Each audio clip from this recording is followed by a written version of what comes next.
Brodes Media.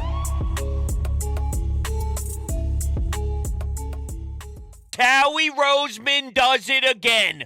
Nolan Smith and Jalen Carter. If you told me the board broke a certain way and the Eagles landed Nolan Smith at 10, I would have been okay with it, and we move on and we see what he could be. Athletic as hell. You know, the comp to Hassan Reddick. The numbers are outrageous, and what he did with his vertical, you're talking DK Metcalf level. Then you go to his 40 time. The dude is a special talent, and I can't wait for the Eagles to get a hand on him to mold him while working with someone like Brandon Graham, working with Hassan Reddick. It's going to be incredible. If you told me that's what you walked away from day one with, and then you moved back at 30 or whatever the hell the case is, but with your higher draft pick, you landed Nolan Smith, I would have been cool with it. But you land Jalen Carter, arguably the best talent in the draft. Now, if you want to say it's Will Anderson, if you want to say it's somebody else, fine. You're entitled to that opinion.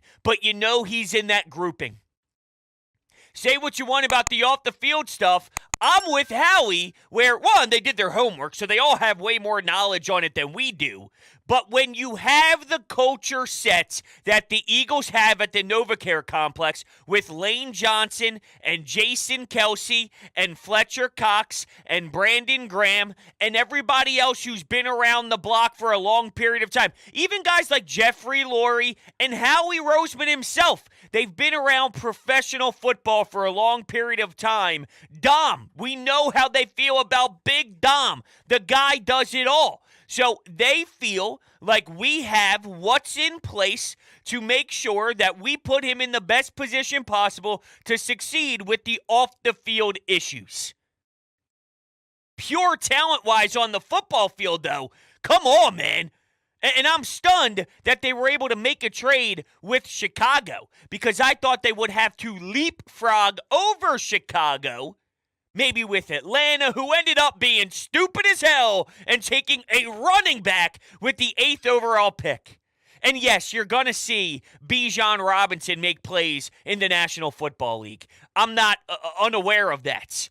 He'll make special plays. He'll be on the highlight reel. You'll be watching Red Zone. You'll be losing your mind on some things. But when you look at how you're supposed to prioritize assets, that's not maximizing your value. Good franchises look at the trenches and realize that Fletch is getting older and Brandon Graham's getting older, and we can replenish this line. Losing Hargrave was a big deal. To get that type of pressure out of your interior and then losing him to San Francisco, who is going to have special weapons on their defensive front, you have to plug back in there. And for you to land this player, wow. He could do it all. I am thrilled. This couldn't have gone any better. I know you can't say who wins a draft until years down the road when you see players and how they progress. But you can absolutely grade the thought process and the value. They were just in the Super Bowl. Everyone's seen that clip of Micah Parsons and A.J. Brown online, and Micah Parsons is all pissed off. I can't believe it. Look at what Philadelphia is doing. This is unfair. Look at the talent they brought in. And then you have some stupid New York Giants show doing the same damn thing. They're like, I don't get it. How do they keep doing this? How do the rich get richer? Why is it always the Eagles? Well, you got Howie Roseman in charge. And I was starting to get nervous because when I realized the Eagles weren't going to move up at 30 with Nolan Smith on the board, because that was my first thought. Dude, he's still here? We're getting in that early 20 range. Can you move up? Because all they did to go get Jalen Carter was use a 4th-round draft pick in next year's draft to solidify your guy. That's a no-brainer.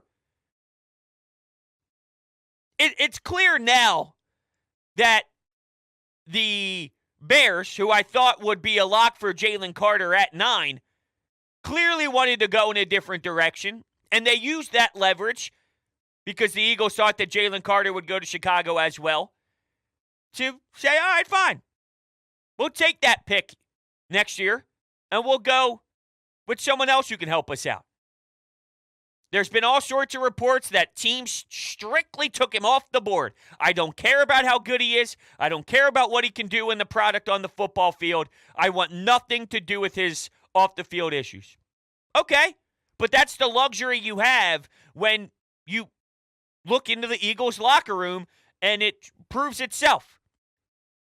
Now, granted, it needs to be completed. And, part of this, too, I don't want to put all the pressure on Lane and Jason, and I know Jalen Carter himself even referenced Jordan Davis and what Jordan Davis means to him playing at Georgia and going through that experience together. Same with Nakobe Dean.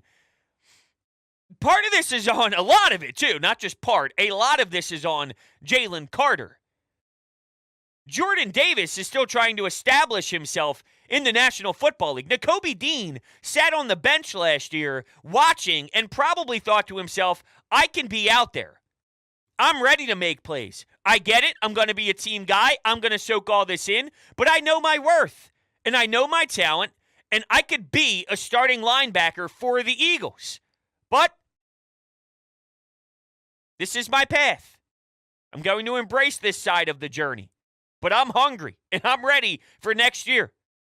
But if anything happens, I'm ready to step in. If somebody goes down, if somebody gets injured, if you need me, I'll be there. These players also have to focus on their job. So it's the portion of the whole entire situation. A part of it is what's at the NovaCare complex from a professionalism standpoint in the room. And then a lot of it is on Jalen Carter. How bad do you want it? But I like the pieces that are in place. If it isn't going to work here, it wasn't going to work anywhere. Because I think what the culture is with this current group doesn't get much stronger than that. You see how close Nakobe Dean is and Jordan Davis is with these players, reaching out instantly, communicating with them, being in the room with them as they get drafted. Nolan Smith, you see them all dap up. I think it's important for that cohesiveness. And, it's hard to go into an NFL room, especially as a rookie, and you look around and you see these vets. You see these players that you've been watching for a long period of time. And I'm not saying you get starstruck or whatever, but I know it makes it easier when you're with people that you know. Even if it's 2 people, even if it's 3 people, there's a lot of guys that show up to camp. There's a lot of bodies. There's a lot of coaches. Hell, they even added a nickel-specific coach this year. So the list of coaches even grow and grow. You go to a new city, an unfamiliar place, and you look around and you see nobody you know, and you see some respected players that you've been watching on TV. I'm just saying it could be a little uneasy, just in an area of unknown. When you know very closely a few others, let's just settle in easier. And when you settle in easier, you can approach the job differently and then execute better, do your thing, be you. And I'm excited for it.